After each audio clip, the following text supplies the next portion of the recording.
Kahim na le kalay par mo'y raw lungay mang alay amin puy tu silung le har min nem tu kadi par mo'y katong tsahi lung lo makim asin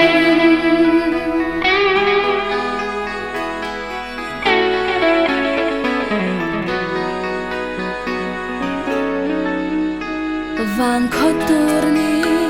khang tia ngã lo engin nang ngai lung lên ti zual tu ngai mo ma se thin chong bia thu lan na kol mo lo e rin har ka ti samang min chen mai ka ring thay lâu ka phal mon lo min tiam ani lom ni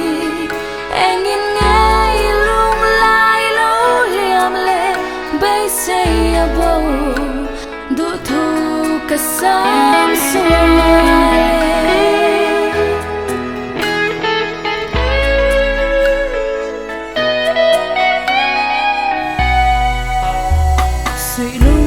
phang idu samem nile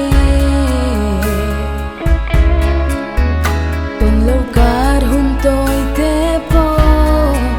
maklova nge chale dang itanen moy sogle mam pui tor thia mahar rai ra ariam tan hia kering thay lâu ka phal mon lâu min tiam ani lom ni engin ngai lung lai lo liam le bay say abo du thu ka sam su